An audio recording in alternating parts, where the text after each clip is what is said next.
विश्वासियों के जीवन में आंधी तूफान, सेवकाई के जीवन में आंधी तूफान और भले कार्य करने की इच्छा रखने वालों के जीवन में आंधी तूफान। और ये एक सच्चाई है कि जब हम परमेश्वर के काम को करना चाहते हैं तो रुकावटें आती हैं, बाधाएं आती हैं, और इन बाधाओं के कारण, इन रुकावटों के कारण हमारे जीवन में कई बार निराशा आने लगती है। ऐसा लगता है कि हम जो कर रहे हैं वो उचित है या नहीं, परमेश्वर के इच्छा में है या नहीं। लेकिन परमेश्वर का काम उसके समय पर उसकी इच्छा के अनुसार होता है और वो अपने लोगों को अपने समय पर अपनी सेवा के लिए, अपने कार्य के लिए खड़ा करता है। और यही बात हम नहमिया के जीवन में पाते हैं। नहमिया जो कि शूशन नाम राजगढ़ में रहता था, जो कि यरूशलेम से काफ़ी दूर था, और यहाँ पर रहते हुए वो एक अच्छे पद पर पहुंच गया। वो एक राजा के करीबी कर्मचारी के रूप में जाना जाने लगा। राजा ने उसको अपना पिलाने वाला ठहरा दिया था और वो हमेशा राजा के निकट रहता था और राजा को पेय, जल और दूसरी पेय पदार्थों को दिया करता था। वो कहता है कि मैं तो राजा का पियाऊ था, और इस ऊंचे पद में जब वो राजा के बहुत निकट था, लेकिन उसका मन अपने भाइयों की ओर और यरूशलेम की दशा की ओर लगा रहता था। और लिखा है, हनानी नाम मेरा एक भाई और यहूदा से आए हुए कई एक पुरुष आए, तब मैंने उनसे उन बचे हुए यहूदियों के विषय जो बंधुआई से छूट गए थे और यरूशलेम के विषय में पूछा। वो अपने उन भाइयों को जो बंधुआई से छूटकर यरूशलेम चले गए थे और यरूशलेम की जो दशा थी उसके बारे में जानकारी हासिल करता है। और जब उसको उसके विषय में बताया जाता है कि किस प्रकार की बुरी दशा में यरूशलेम में लोग रह रहे हैं, क्योंकि उसकी शहरपनाह टूटी हुई थी, दरवाजे जले हुए थे, कोई सुरक्षा नहीं थी और लोगों के बीच में उनका बड़ा अपमान होता था, क्योंकि वो एक ऐसे नगर में थे जो कि असुरक्षित था। और इसलिए वो कहते हैं कि उसके साथी कि उन्होंने मुझसे कहा, जो बचे हुए लोग बंधुआई से छूटकर उस प्रांत में रहते हैं वे बड़ी दुर्दशा में पड़े हैं और उनकी निंदा होती है, क्योंकि यरूशलेम की शहरपनाह टूटी हुई और उसके फाटक जले हुए हैं। और जब इस बात को वो सुनता है तो वो बहुत दुखी हो जाता है, वो बैठकर रोने लगता है और कितने दिन तक वो इस विषय के लिए विलाप करता है और फिर परमेश्वर के सन्मुख उपवास करता है और प्रार्थना करता है। वो अपने उन प्रिय लोगों के लिए जो कि यरूशलेम में एक दुर्दशा में हैं, उनके लिए दुखी है, जबकि वो स्वयं एक अच्छी जगह पर है, उसको अच्छा पद मिला हुआ है और वह एक आरामदायक जिंदगी जी रहा है, लेकिन उसके मन में अपने लोगों के लिए एक पीड़ा है और वो उनके लिए विलाप करता है, उनके लिए उपवास करता है, उनके लिए प्रार्थना करता है। और जब वो उनके लिए प्रार्थना करता है, उनके पापों के लिए क्षमा मांगता है और उसके मन में ये इच्छा होती है कि मैं जाऊं और अपने लोगों के लिए कुछ करूं, और वो जब इस लालसा से अपने मन में विचार करता रहता है, एक दिन लिखा है, अर्छत्र राजा के 20वें वर्ष के निसान नाम महीने में जब उसके सामने दाख मधु था, तब मैंने दाग मधु उठाकर राजा को दिया। इससे पहले मैं उसके सामने कभी उदास ना हुआ था। तब राजा ने मुझसे पूछा, तू तो रोगी नहीं है, फिर तेरा मुंह क्यों उतरा है? यह तो मन की ही उदासी होगी। तब मैं अत्यंत डर गया और राजा से कहा, राजा सदैव जीवित रहे। राजा के सामने उदास होना, राजा के सामने अपने चेहरे को उदास बनाना एक बहुत बड़ा जुर्म था, क्योंकि उस समय के राजा हमेशा एक आसान जिंदगी, आनंदमयी जिंदगी जीते थे और वो ये चाहते थे कि उनके सामने कोई उदास ना हो।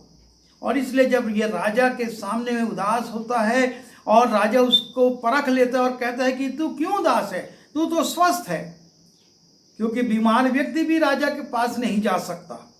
सब बातों की वहाँ पर जांच परख होती है। और उस अवस्था में राजा कहता है, तू रोगी नहीं है, फिर भी तेरे चेहरे पर उदासी है, ये तो मन की उदासी है। और तब वो कहता है कि जब जिस नगर में मेरे पुरखाओं की कब्रें हैं और उजाड़ पड़ा है और उसके फाटक जले हुए हैं, तो मेरा मुंह क्यों उदास ना हो? और तब राजा उससे पूछता है, तो बता तू क्या चाहता है? और तब वो राजा से छुट्टी मांगता है कि मुझको छुट्टी दी जाए और मुझको कुछ अधिकार पत्र जंगल के अधिकारियों के लिए दिए जाएं, ताकि मैं वहां जाऊं और उस नगर को ठीक करूं और जंगल से मुझको लकड़ी मिल सके और वहां के फाटक और घर बनाए जा सके। और जबकि ये प्रार्थना और उपवास के साथ राजा के सामने गया था, राजा अपनी रानी से सलाह करता है और उसको अनुमति दे देता है। और लिखा है कि राजा ने, मेरे परमेश्वर की कृपा दृष्टि मुझ पर थी, इसलिए राजा ने विनती ग्रहण की। क्योंकि वो प्रार्थना के साथ एक बोझ के साथ गया था और इसलिए राजा ने उसकी विनती ग्रहण करी और जंगल के रखवाले आसाप के लिए भी इस आशय की चिट्ठी मुझे दी कि भवन में लगे हुए राजगढ़ की कड़ियों के लिए और शहर पाने के लिए और उस घर के लिए जिसमें मैं जाकर रहूं, लकड़ी दी जाए। और इस प्रकार से परमेश्वर ने उस नहम्याह को, जो कि एक बोझ रखता था, उसको सारे उपाय दिए, सारी व्यवस्था दी, राजा से छुट्टी दिलाई, लकड़ी के लिए अधिकारियों को पत्र लिखवाए। और जब वो इस बात को लेकर आता है तब, और अभी काम शुरू भी नहीं कर पाया है, लेकिन उसके इस भले काम का विरोध शुरू हो जाता है। तब मैंने महानद के पार के अधिपतियों के पास जाकर उन्हें राजा की चिट्ठियां दी। राजा ने मेरे संग सेनापति और सवार भी भेजे थे। हम उसके पद को देख सकते हैं कि कैसे राजा उसके पद की गरिमा के अनुसार उसको सेनापति और सैनिक और सवार सब देता है और चिट्ठियां भी देता है कि वो यरूशलेम में जाकर काम करे। पर अब वहाँ पर शुरू हो जाता है विरोध, और एक बड़ा विरोध होता है। जब हम इसी दूसरे अध्याय के नहम्याह, उसके दूसरे अध्याय के 10वें पद में जाते हैं, लिखा है, ये सुनकर एक मनुष्य इस्राएलियों का कल्याण करने का उपाय करने आया है। हेरोनी, संबलत और तोबिया नाम कर्मचारी जो अम्मोनी था, उन दोनों को बहुत बुरा लगा। ये अभी आया है काम करने के लिए, पर जब ये सुनते हैं कि इस्राएलियों के कल्याण के लिए ये आया है, उनके दीवार को बनाने के लिए, यरूशलेम की शहरपनाह को बनाने के लिए, तो ये हारूनी, संबलत और तोबिया नाम कर्मचारी जो अम्मोनी थे, वो बहुत बुरा मानते हैं। उनको बुरा लगता है कि ये व्यक्ति क्यों इस काम को करने आया है। और वो उस बात के लिए लिखा है, जब हमने 10वें पद में देखा और उसके बाद दूसरे अध्याय के 19वें पद में जाते हैं, लिखा है, ये सुनकर हारोनी सम्बलत और तोबिया नाम कर्मचारी जो अम्मोनी था और गेशेम नाम एक अरबी हमें ठट्ठों में उड़ाने लगे। जब ये दौरा करता है और नगर बनाने के लिए, उसकी शहरपनाह को सुधारने के लिए लोगों को उत्साहित करता है और लोग उस नगर को बनाने के लिए, उस शहरपनाह को बनाने के लिए सामने आते हैं, तब ये सम्बलत और तोबिया और उसके साथ कुछ और लोग हैं, गेशेम और एक अरबी, हमें ठट्ठों में उड़ाने लगे और हमें तो जान कर कहने लगे, ये तुम क्या काम करते हो? क्या तुम राजा के विरुद्ध बलवा करोगे? तब मैंने उनको उत्तर देकर उनसे कहा, स्वर्ग का परमेश्वर हमारा काम सफल करेगा। वो ठट्ठा उड़ा रहे हैं, लेकिन ये अपने परमेश्वर पर भरोसा रखे हैं। जब हम एक भला काम शुरू करते हैं, ऐसे बहुत लोग आते हैं जो उन कामों का विरोध करते हैं और चाहते हैं कि वो काम रोके जाएं। लेकिन यहाँ पर नहम्याह प्रकट करता है कि स्वर्ग का परमेश्वर हमारा काम सफल करेगा, इसलिए हम उसके दास कमर बांध कर बनाएंगे, परंतु यरूशलेम में तुम्हारा ना तो कोई भाग, ना हक, ना स्मारक है। वो कह देते हैं कि इस नगर में तुम्हारा कोई भाग नहीं है। और इस प्रकार से वो अलग अलग लोगों को दायित्व देकर उस काम को शुरू करवा देता है और यरूशलेम की शहरपनाह बनने लगती है। यरूशलेम की शहरपनाह बनती जाती है और तब 4 अध्याय के पहले और दूसरे पद में लिखा है, जब सम्बलत ने सुना कि यहूदी लोग शहरपनाह को बना रहे हैं, तब उसने बुरा माना और बहुत रिसियाकर यहूदियों को ठट्ठे में उड़ाने लगा। वह अपने भाइयों के और शोमरोन की सेना के सामने यूं कहने लगा, वे निर्बल यहूदी क्या किया चाहते हैं? क्या वे ये काम अपने बल से करेंगे? क्या वे अपना स्थान दृढ़ करेंगे? क्या वो यज्ञ करेंगे? क्या वे आज ही सब काम निपटा डालेंगे? क्या वे मिट्टी के ढेरों में के जले हुए पत्थरों को फिर नए सिरे से बनाएंगे? और इस प्रकार से वो उनको निराश करने की कोशिश करते हैं, उनको हताश करने की कोशिश करते हैं और वो चाहते हैं कि इस प्रकार से वो निराश हो जाए, वो हताश हो जाए। और एक व्यक्ति जो कि तोबिया है, वो उसके विषय में लिखा है, अम्मोनी तोबिया ये कहने लगा, जो कुछ वे बना रहे हैं, यदि कोई गीदड़ भी उस पर चढ़े तो वो उनकी बनाई पत्थर की शहरपनाह को तोड़ देगा। वो उनके परिश्रम को हंसी में उड़ाते हैं और उनको इस रीति से निराश करना चाहते हैं। लेकिन हम यहाँ पर पहले भी देखे कि कैसे नहम्याह ने कहा कि स्वर्ग का परमेश्वर हमारा काम सफल करेगा। और उसके बाद हम 4 अध्याय के 4 पद में देखते हैं, वो परमेश्वर से प्रार्थना करता है, हे हमारे परमेश्वर, सुन ले कि हमारा अपमान हो रहा है और उनका किया उपमान उन्हीं के सिर पर लौटा दे। वो इन विरोध करने वालों के ऊपर अपनी शक्ति नहीं लगाता, लेकिन वो अपने परमेश्वर के पास जाता है। एक अच्छा काम वो शुरू किया है, लेकिन लोग उसको निराश करना चाहते हैं। जब हम इसी 4 अध्याय के 7वें पद में जाते हैं, फिर से जब सम्बलत और तोबिया और अरबियों और अम्मोनियों और अशदोदियों ने सुना कि यरूशलेम की शहरपनाह की मरम्मत होती जाती है और उसमें के नाके बंद होने लगे हैं, तब उन्होंने बहुत ही बुरा माना और सबों ने एक मन से गोष्ठी की कि जाकर यरूशलेम से लड़ें और उसमें गड़बड़ी डालें। और इस प्रकार से ये लोग नहम्याह के एक अच्छे काम का, जिससे कि उनका कुछ लेना देना नहीं था, विरोध करते हैं। एक अच्छे व्यक्ति का, एक उसके अच्छे काम का विरोध। लेकिन इस विरोध का सामना नहम्याह फिर से प्रार्थना के द्वारा करता है। जब हम चौथे अध्याय के 9वें पद में जाते, लिखा है, परंतु हम लोगों ने अपने परमेश्वर से प्रार्थना की।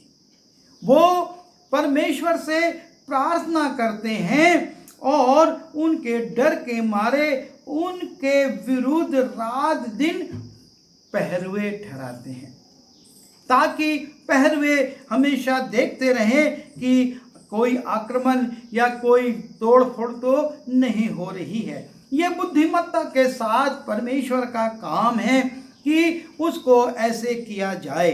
और तब हम देखते हैं कि ना सिर्फ इन लोगों के द्वारा, लेकिन एक निराशा भी दुष्ट लाता है। जब हम चौथे अध्याय के 10वें पद में जाते हैं, लिखा है, और यहूदी कहने लगे, ढोने वालों का बल घट गया और मिट्टी बहुत पड़ी है, इसलिए शहरपनाह हमसे नहीं बन सकती।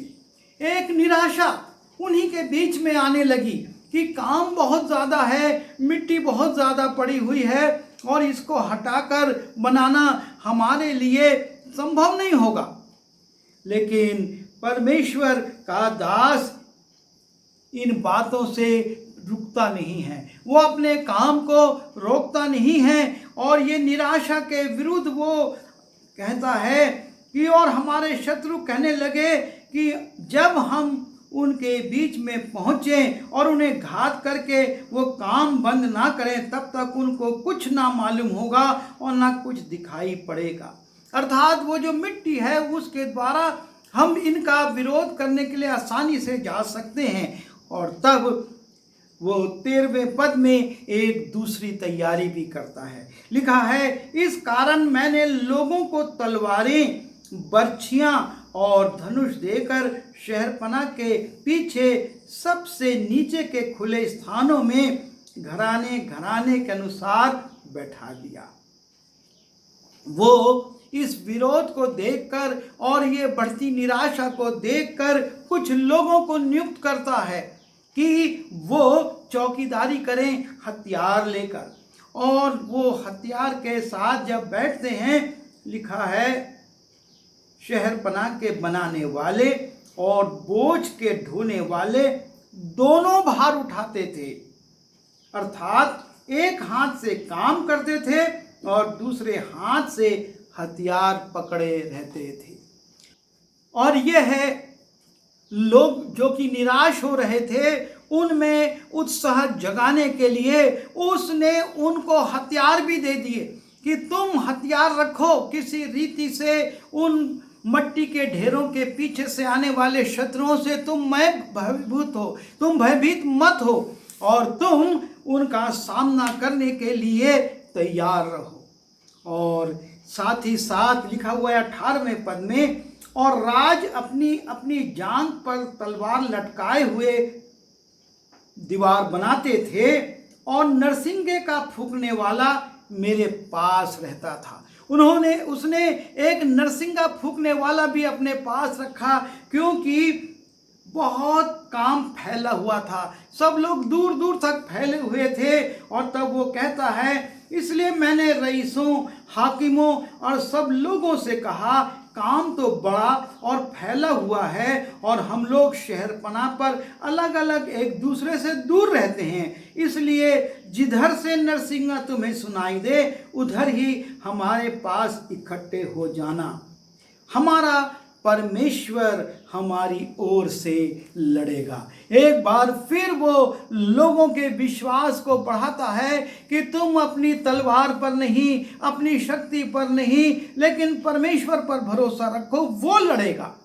पर तैयारी वो कर देता है कि जहाँ भी से नरसिंगा फूंका जाए सब लोग उधर आ जाना और हमारी ओर से परमेश्वर लड़ाई करेगा। और इस प्रकार से हम देखते हैं कि जो विरोध आता है, जो निंदा आती है, नहम्याह उसका सामना किस रीति से करता है। पहले विरोध आया, फिर निराशा आई और उसके बाद जब हम देखते हैं तब एक समस्या आ गई।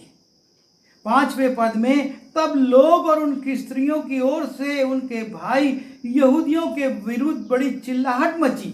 कितने तो कहने लगे, हम अपने बेटे बेटियों समेत बहुत प्राणी हैं, इसलिए हमें अन्न मिलना चाहिए कि उसे खाकर जीवित रहें। और कितने कहने लगे कि हम अपने अपने खेतों, दाख की बारियों और घरों को महंगी कारण बंधक रखते हैं कि हमें अन्न मिले। और फिर कितने कहने लगे थे कि हमने राजा के काम के लिए अपने खेतों और दाख की बारियों पर रुपया उधार लिया है।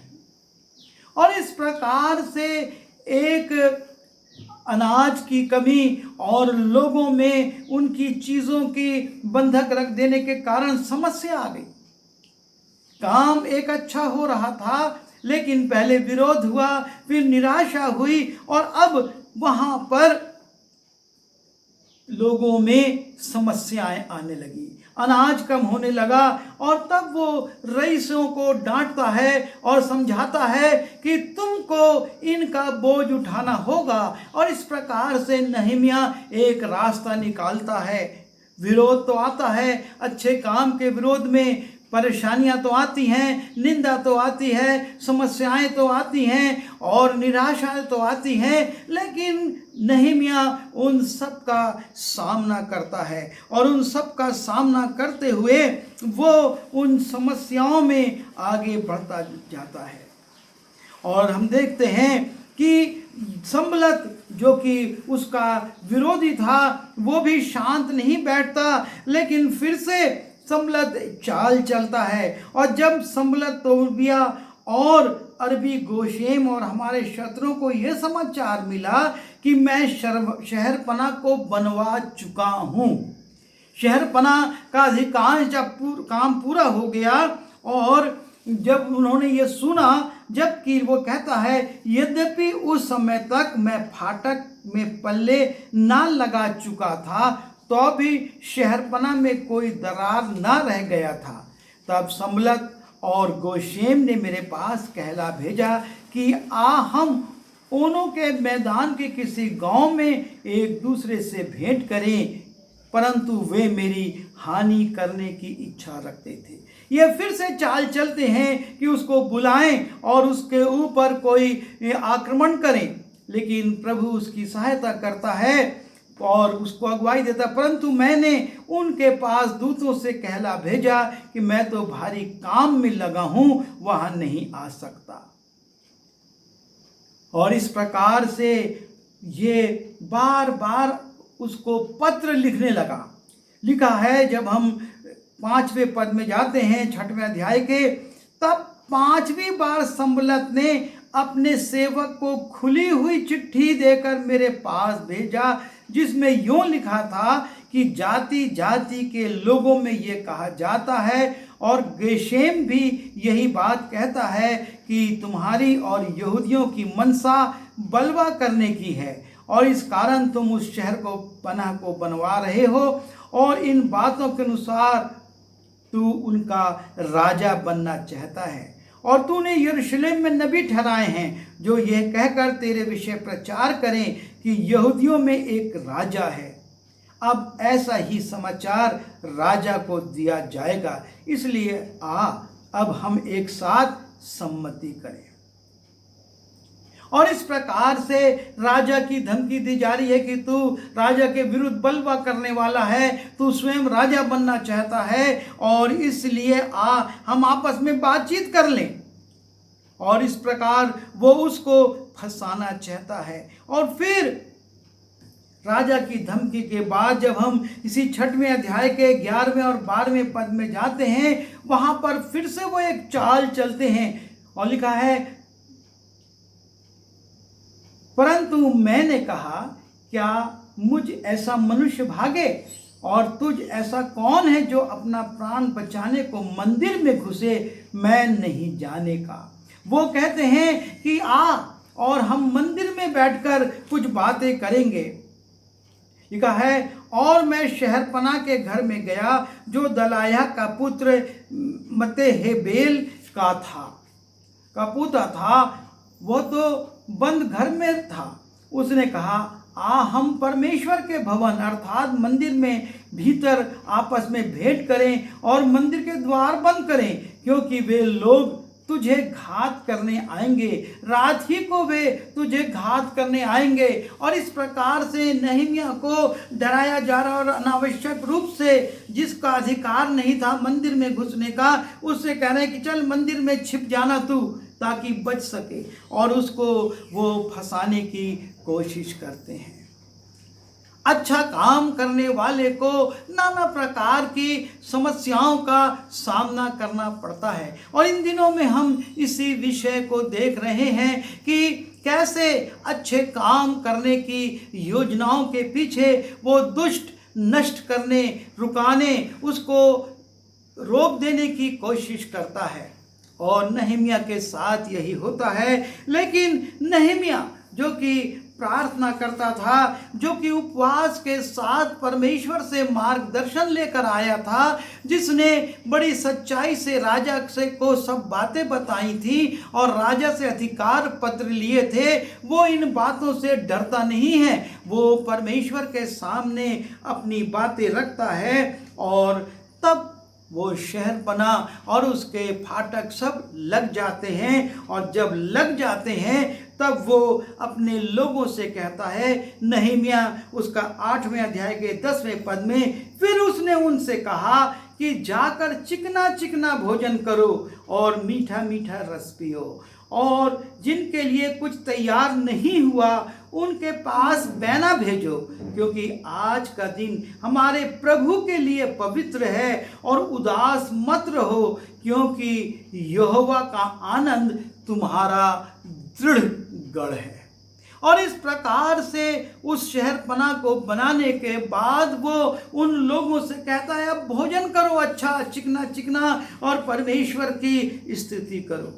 जबकि वो एक बड़ा व्यक्ति था, लेकिन वो जब तक काम करता रहा वो कभी भी उस अधिकार का, लिखा है, मैं और मेरे भाई अधिपति के हक का भोजन नहीं खाते थे।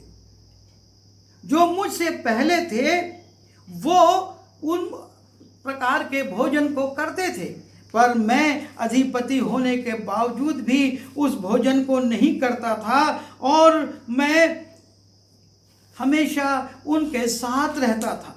पर जब शहरपना बन गई तब वो कहता, अब आनंद मनाओ।